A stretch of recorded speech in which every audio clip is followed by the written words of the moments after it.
that's me. I will post on the meetup these links, like you can get these slides on GitHub or SpeakerDeck.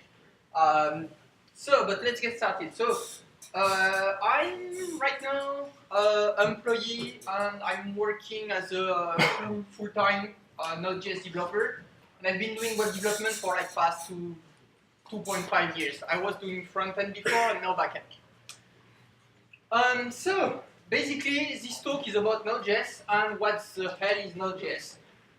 It's basically server-side JavaScript. If you have to explain in one line what is Node.js, this is it. More precisely, Node.js is a compilation of these three elements. The V8 JavaScript engine, so developed by Google, and this is the thing which is powering JavaScript in Chrome. It's open sourced. There is also the Node.js API. Basically, whenever you call a method like setTimeout or document.querySelector, this is a DOM API. This API doesn't exist in Node. They are replaced by the equivalent in Node.js. We will talk a bit about this later. And an event loop. Technically, the event loop is not part of JavaScript, but a JavaScript engine without an event loop is kind of weird. So Node.js provides an event loop. All right, so the V8 engine. So what's great about Node.js is you control the environment. So you actually don't need to do all kind of stuff with modernizer or polyfills. Like if I do not have array.prototype.map, I have to polyfill that and stuff. Because it's a server language, so you exactly know what it is. So it's the first difference between browser-side JavaScript and server-side JavaScript. Node.js, you exactly know what kind of JavaScript you're running. And it's based on ES5. There is also some ES6 feature in the unstable version of Node, which you can enable with that. It's a bit more advanced.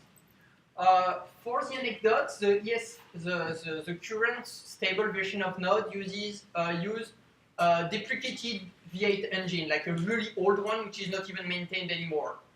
We've been waiting for 0.12 for like almost a year now, but it should be coming in the coming weeks. So yeah, you have like pretty nice JavaScript, and you don't have to deal with IE shit or whatever. The Node.js API. So basically, Node.js provides you some core API to access like file system, network, and stuff. There is no DOM, of course. Document object model. This is to render web page. Server is not going to do that.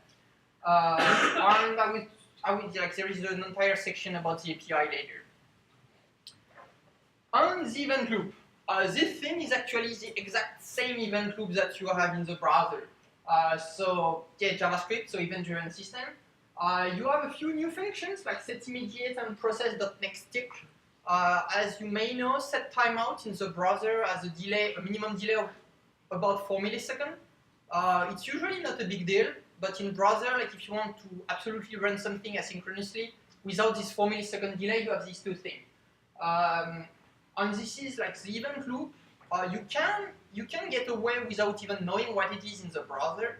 If you're doing Node.js stuff, it's kind of super important to know. Otherwise, you're going to run into strange problems and like other weird stuff.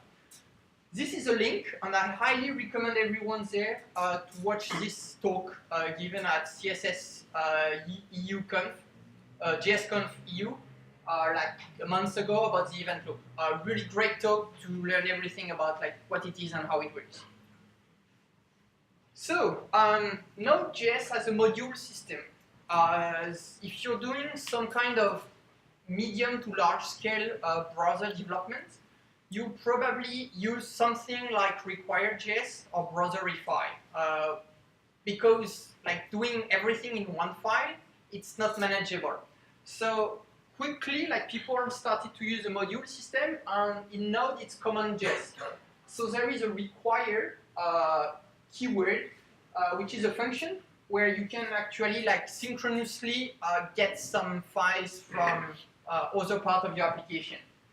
And if you want to expose stuff so that it can be required by other part of your application, you use module.exports. So this is the basic of command.js. How does it work? Let's say in a file, so inside a file called actor.js, I do some stuff, and then in the end, the important line, if you have to, is it too small? Yeah. Yes. Okay. How do I zoom in? Oh, that kind of weird. No, yes. I mean, you're going to see the arrow very like big arrows, but increase font size. Oh, yeah, maybe in the menu where you. Any other Mac experts here? I don't know. Apparently, if I use this, it works. No, it doesn't work. I think there is a zoom option in Chrome.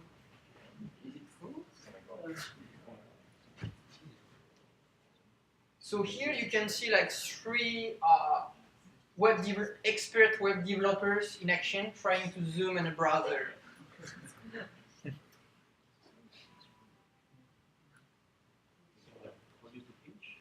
Is it? Oh, well. Is it better now? Let's say it's better. Okay. All right. It has better to be okay because I have no idea how to do it again. Okay, great. So, so this is like bullshit. You can ignore that. The only important line is the last one. Module.exports.actor equal like the thing I have defined. This means this file can be required by another part of the application, and when it will require, it will get an object which has one key, which is called actor, and the value will be like this function. So this is how I expose stuff, and now if I want to require it, I do a require and .actor, and this is. A few things to note. There is a / here, which means / means where I am right now. So it means like this file main.js and actor.js are in the same directory. This requires a synchronous call. You can do like you can go up inside the directory. If it's a JS file, you can ignore the .js extension. If it's something weird, like a JSX file, for example, if you're using React, you have to specify the extension. Don't worry too much about the performance of synchronously requiring stuff. It's almost never an issue. There is an internal caching system. Like basically, just consider that this works well, and that's fine. Okay. You can also require some external or native modules. With this, like you just specify the name. There is no path. So, for example, Express. This is a dependency I installed with npm. I will talk about that later. So this is you can like if your project requires other things like different stuff developed by completely different people you don't even know who they are. It's fine. You can just require it. And Crypto. This is a native Node.js module. So there is actually no difference between a third-party library and a native module. And so whenever you do a require with a name and not a path, it's going to look inside the node modules folder and to see like where is this dependency. A quick thing about sync versus asynchronous call. This is pretty much like this is just JavaScript, but this is absolutely fundamental in Node.js. Like if you don't quite master that on the browser, you can get away with. In Node, you're just like toasted.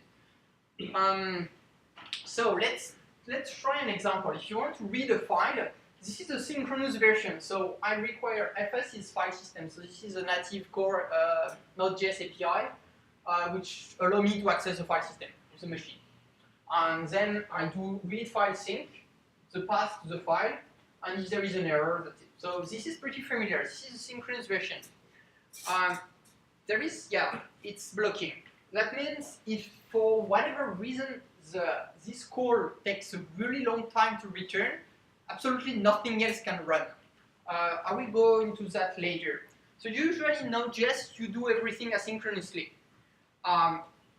Basically because you have only one thread, this is JavaScript, and also like most APIs don't even have a synchronous version. So most of the time you have to use asynchronous stuff. This is the asynchronous version, which is doing exactly the same thing.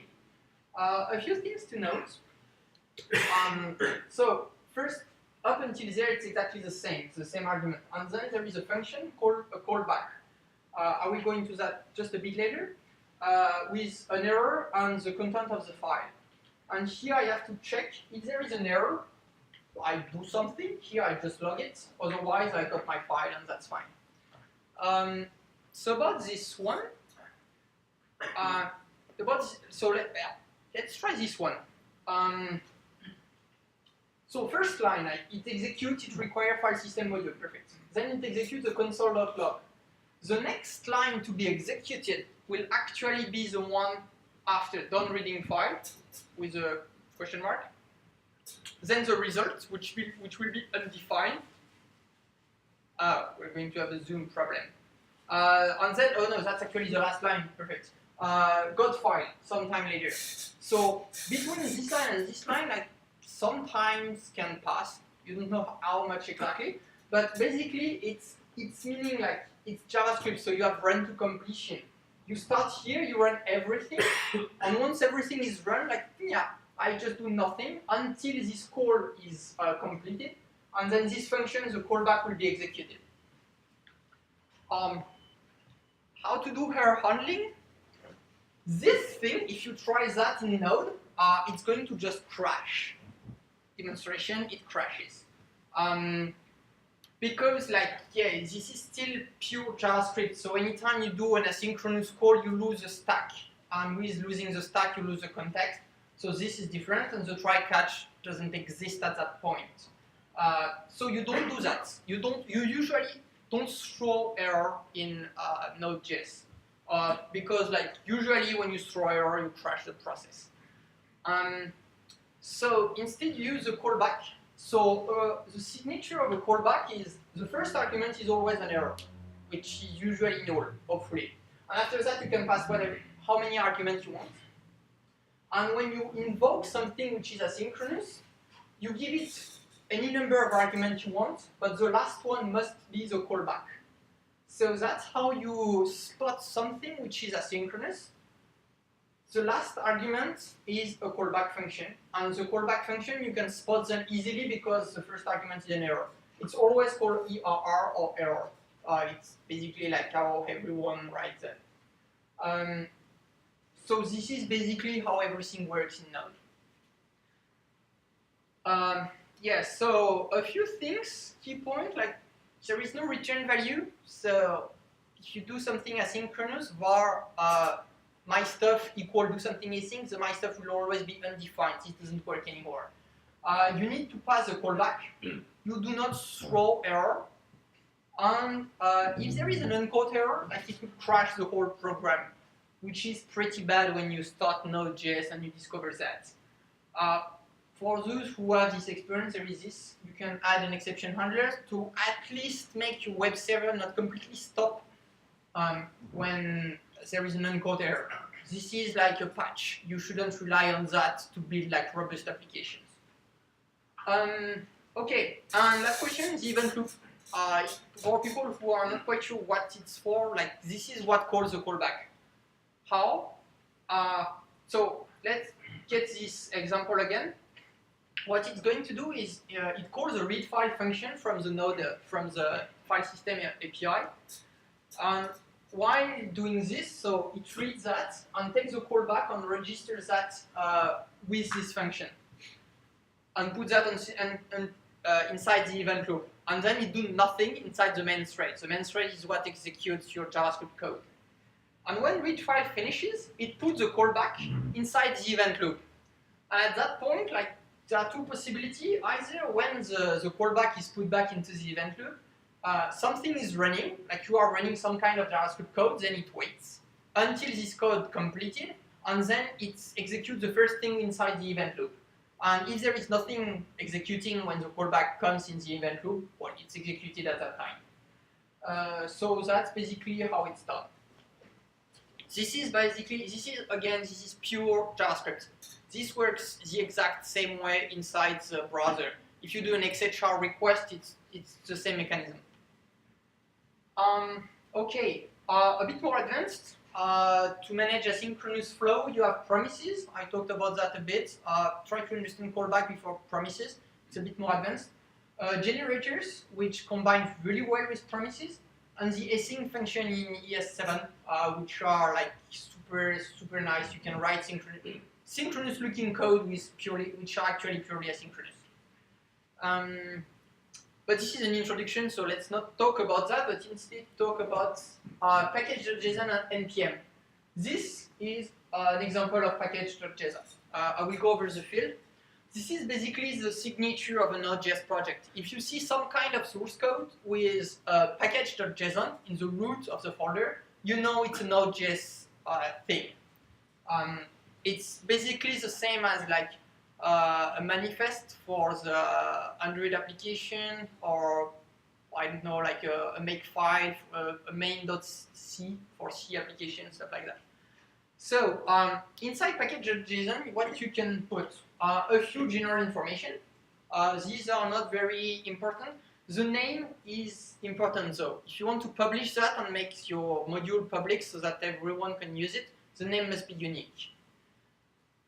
You put the version also, which uses semantic versioning. Who here has heard of semantic versioning before? I'm glad I've done 3 slides for this. Yep. Okay, so semantic versioning. It's basically, it's a bit more complex than what I'm going to talk about, but it's basically XYZ. With a very specific meaning. Z means it's only a bug fix version. So nothing changed, you just fix stuff. Z1 and Z2, like if only Z differ, these two modules must be compatible. But usually you can upgrade without asking anything, it works, it should work. The goal of semantic versioning is to allow people to track their dependency and upgrade without having to read all the changelog to see if something broke. Like if I go from 1.1.0, for example, to 1.1.10. I guess, like usually, I'm not even reading anything. I'm just like upgrading, no problem, because like bug fix version shouldn't break anything. If they break anything, like you can insult the author and remove the library because it's badly non-compliant. Why? So it's for a minor version. If you want to introduce new feature into your package, into your module, it's basically when you bump the minor version, you should preserve backward compatibility.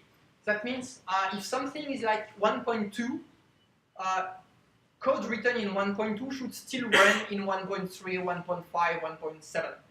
But since you're introducing new features, code written with 1.7 may not work with 1.0, which is fine. This is what minor versions are for. Usually upgrades are also pretty painless. You still have to be a little bit careful because some things may be deprecated.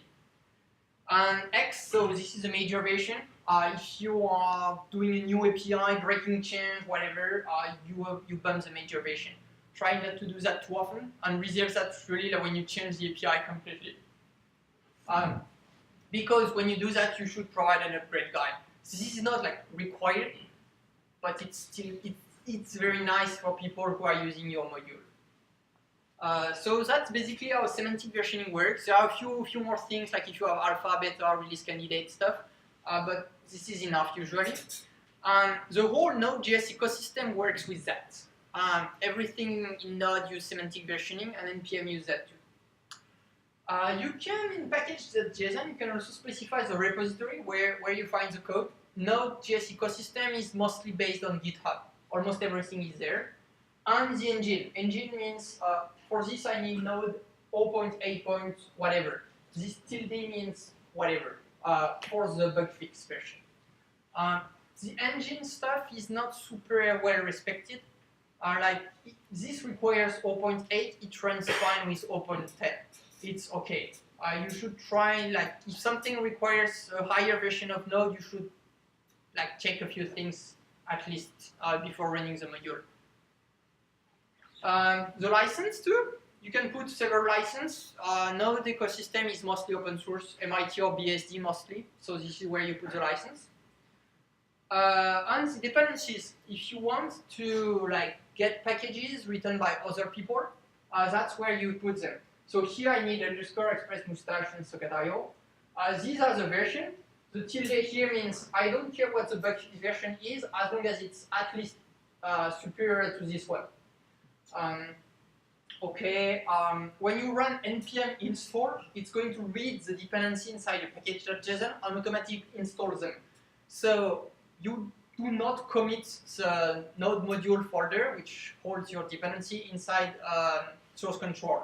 You just commit the package.json, and npm will automatically install everything. And yes, so and everything there will be installed under node modules. Oh yeah, one thing about the dependencies, the way npm works for dependencies, like one dependency can have other dependencies, so it's actually going to be a tree of dependencies. And it actually copies all dependencies in a subtree, so there is no conflict between versions. If people here used Maven before, this, for like the Maven conflict dependency version you have in Java all the time, this doesn't exist in Node. So this is a very good point. Like npm is actually pretty good to handle this. So usually you say, I need underscore, just install it, and you don't care about anything else. Main, it's your question? Oh, no, okay. So main, it's like the entry point of the module, just like main in Java, C, C++, basically every other language. This is not required, this is good practice here. If someone wants to read the code of your module, with like a glance you can know where you can start. Script, this one is an interesting. You can specify a few things here to be run by npm as built-in command. How do we unzoom that? Okay, cool. Yeah, so basically, npm test and start are defined, and here you can define what, like, if I type npm test, what it's going to do, and here it's going to run Mocha and stuff. So you can specify a few interesting things. The post install is also pretty nice, like if you depend on Bower. Oh, okay. If you depend on Bower, you can automatically install the dependency. It works this way. Okay. So especially like test and start, these two are kind of important, especially test. Like this is in the order of importance. Post install, you can skip it usually. Test is really important, like you should test your application, especially with JavaScript. People are just used to npm test. You can have makefiles or other solution, but in Node, the Node ecosystem, it's usually npm install, npm test. Okay, there are a lot more things, like dev dependencies, peer dependencies, the contributors and stuff. This is a link for the full documentation. Most of the other fields are less important. I covered the most used one. And I talked a lot about npm, which is a Node package manager. When you install Node, you get that for free. It manages all the installation and upgrade of dependencies. Note that it doesn't quite work on Windows. Well, it works on Windows, but you can have some issue with dependency tree too deep and like compilation. You can, in Node.js, provide some module which require a compilation step at installation. Like if you need some, for example, C binding to access like low-level stuff, or if you really care about performance, you can provide C binding and a compilation step. There is a compiler integrated, like a compiler based out of Python, I think. Yeah, there is a Python compiler inside Node.js, so when you install stuff, you can actually compile things. This works not that well on Windows. You can have some issue. So be wary, like if you're running Node.js on Windows, you can have this kind of problems. Now, is there any questions so far? Where is my... Let me drink something. I have a question. When you require a module, do you have any way to know when you see your code if it's a native module or if it's a third-party module? No. If it's something you install in package.json, you have no way. So the name will be the same. So you have to know the core API to differentiate. The core API is pretty small, so it's quite easy actually. So let's talk about web server. Node has been designed for IO-bound system, and basically a web server is an IO-bound system because you always have to wait for the network. for the database or for any kind of cache. So basically, when a request arrives, it's something like you wait for all the requests to come. Then you parse it, this is super fast, and then you make a call to the database and you wait. The database come back, and then you do more things, maybe more call to the database, you still wait. So yeah, basically web server does a lot of I/O operation, and Node is very good at that. Plus it has like native support for HTTP and HTTPS. So it's pretty good, except that the core API is very bare bone. You cannot do a lot of things, or yeah, you can do everything, but you have to write a lot of code. So that's why there is a lot of like libraries and framework on top of that. Node is really great in this case. By this I mean typically WebSockets or long polling. If you have like thousands of clients which are just waiting for the new Facebook update to come, it's basically they are doing nothing for your web servers, they are just waiting. And if you're using a web server like Apache or the classic servlet implementation, it's one thread per connection. One thread requires memory and CPU management. So basically the memory usage of Apache goes to something like that. With Node, it's something like more and more like flat. So yeah, Node is really great for that.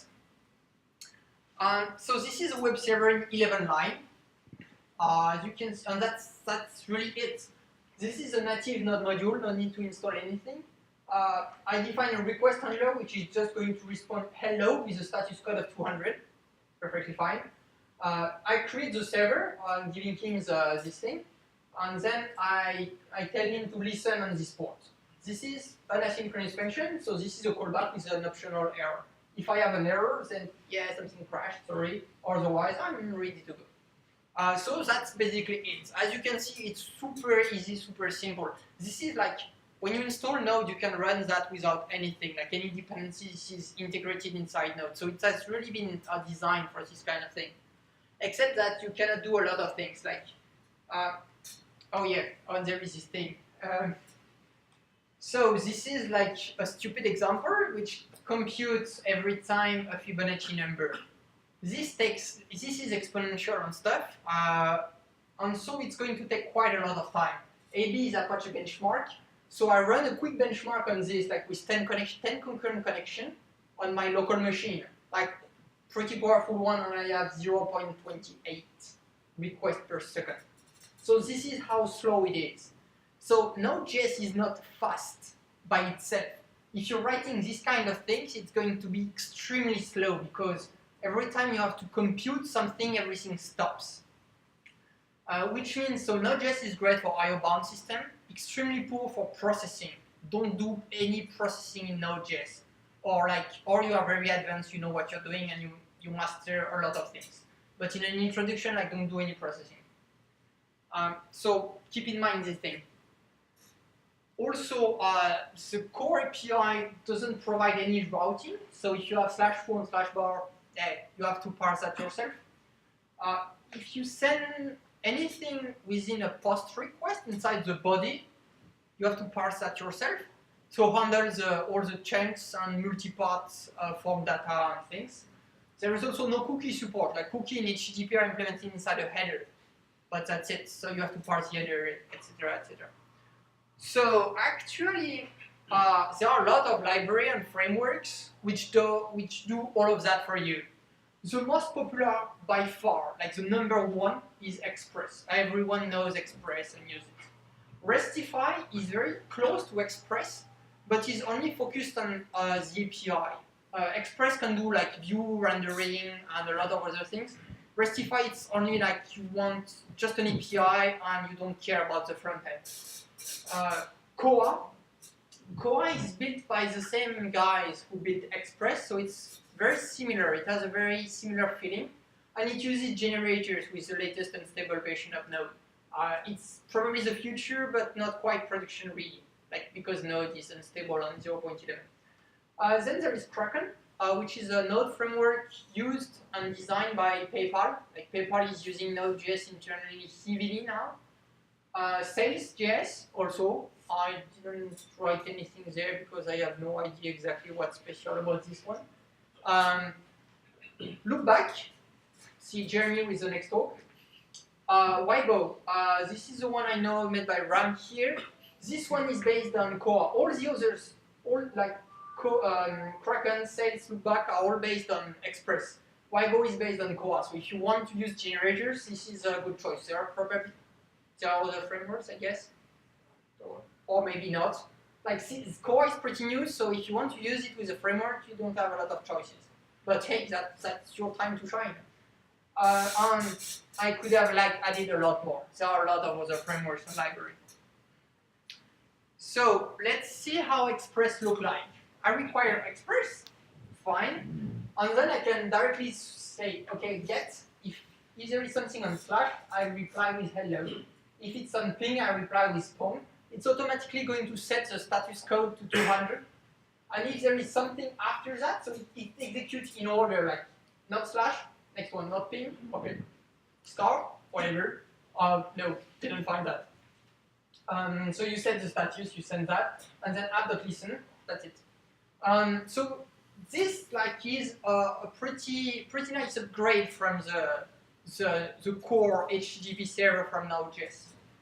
Where Express really shines is with middlewares. A middleware is basically a handler for a request, which is executed for every request, like through a path. It can do some processing, and then give the control back to the next middleware, and then that's fine. This way you can do a lot of very small byte logic step and isolate, split your application in a lot of very small modules. It makes it's very easy to use and maintain. So for example, this is a typical Express application. I see that almost everywhere. You start with Express, and then you add a bunch of middleware. So these two manage, if you send me a JSON request or something inside a URL encoded with a form, these two will get me all the parse data fine. Multipart for files, cookie parser and cookie session. So this is for if you're basing your session on cookie, you use these two. If you don't care about session, just cookie parser is fine. CSR protection, again, it works out of the box. gzip compression, again. So this is basically how you do it. You require a lot of stuff, and you just use that for all your requests, and that's fine. And here, in 8 lines, I have already a pretty sophisticated web server which does compression, basic things, but still it's pretty nice. Yeah. So in conclusion, I haven't talked about all of this stuff, which are Node Core API, but more advanced. Buffers, these do not exist in JavaScript, and only in Node. It's low-level byte manipulation. If you need to implement a custom protocol which says, I'm going to send you an 8-byte long big Indian integer, then a string of 6 bytes, this kind of thing, you use buffer. Strings, which are very similar to Unix pipe, Gulp use that. Strings are a bit weird to get started, but they're extremely powerful. Crypto, to do any kind of crypto. One note, so Node.js is not very good at crypto. It's ill-advised to run an HTTPS server directly in Node.js. Right. So usually you put Nginx or Apache, which terminates the SSL connection, and Node uses HTTP. Because again, it's not very good at processing. Crypto is a lot of CPU cycles and stuff. Node is not really designed for this. But if you need to hash your passwords for your user, you use a crypto module. Perfectly fine for this. Child processes on cluster, because JavaScript only has one thread, but usually in a server you have big huge machines, 32 core. Child and processes, you can spawn more node processes to do more stuff. The cluster API is a bit experimental from there. File system, pass, and OS. Just basically what the Node.js has access to the machine it's running on. On net, just what I said. If you have to implement a very custom protocol, talking on I don't know, serial port on a Unix machine, you're going to use Net. No. Oh, all right. Yeah, this slide was too long. Next one.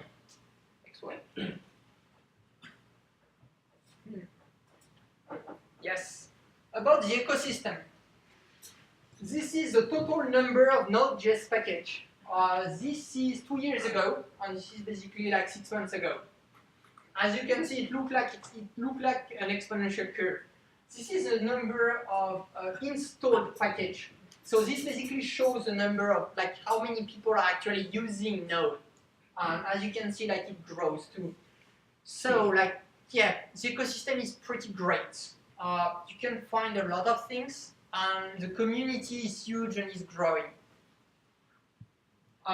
It's almost everything is based on GitHub. It's open source. If you have a problem with any module, just open up the source file and see where it fails.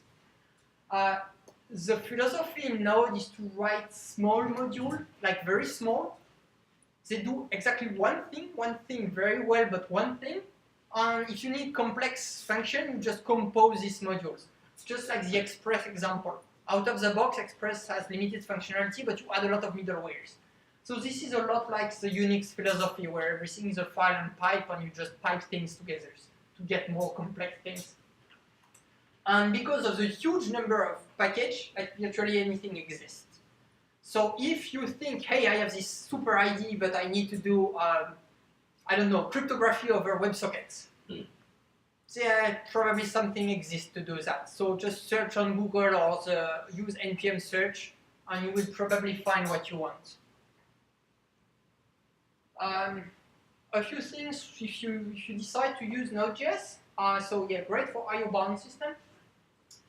Since JavaScript is also running in the browser, you can run your application inside the server on the browser. So I talk about isomorphic application. This is application which can run either in the backend or the frontend. Meteor is a great example of this.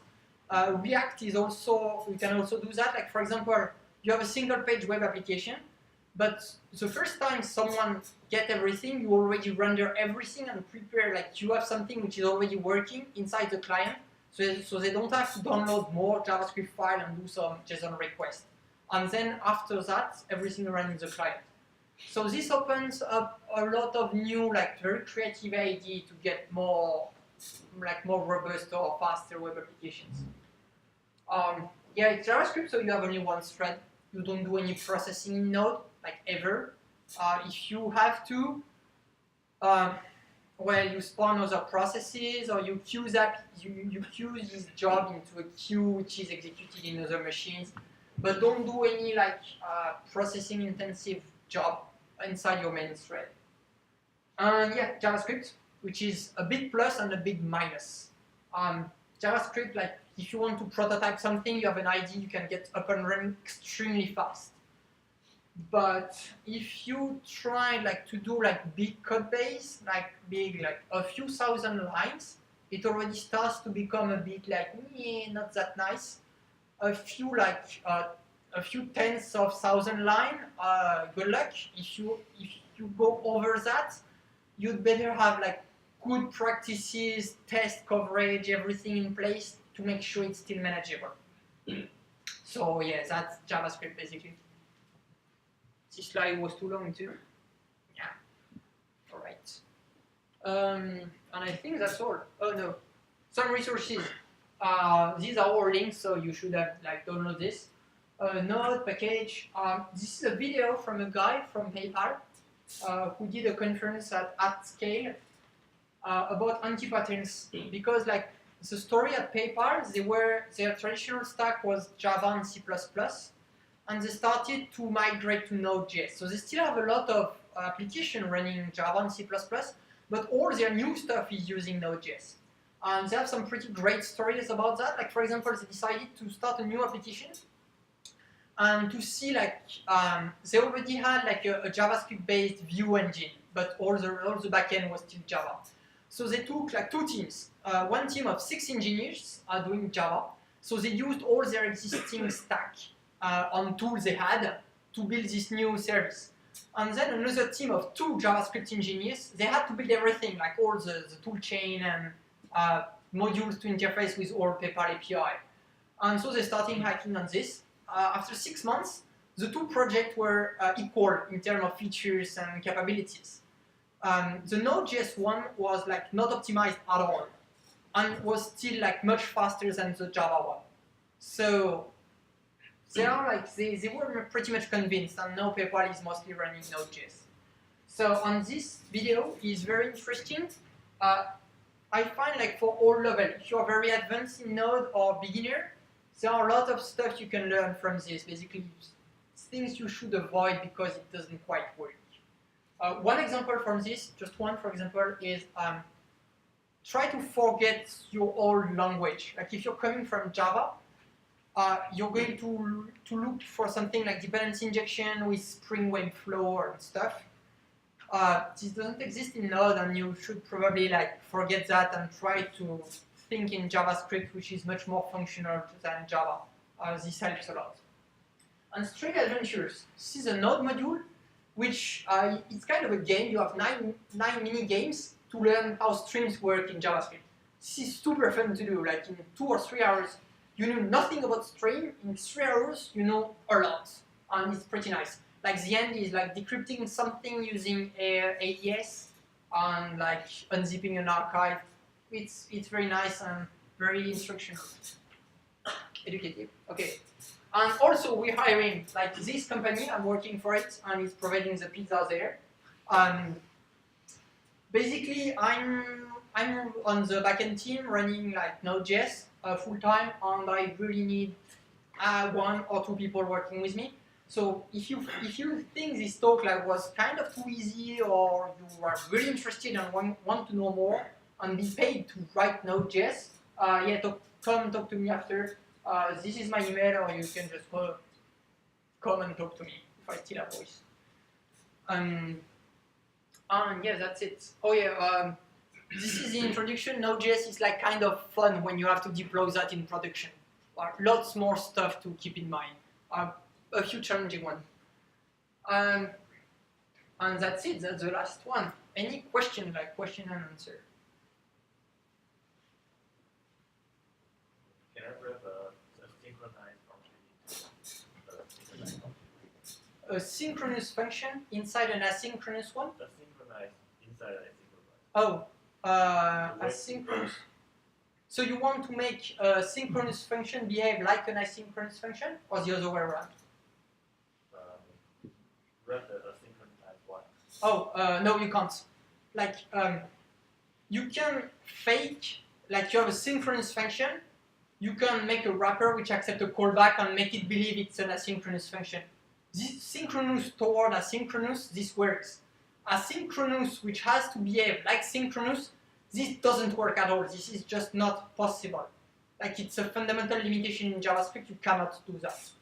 Especially like if you do a call to the database, you cannot block on that. It's not possible. So promise generators, this is where it comes from. There was a question there. So PayPal hired 2 teams to build the exact same application.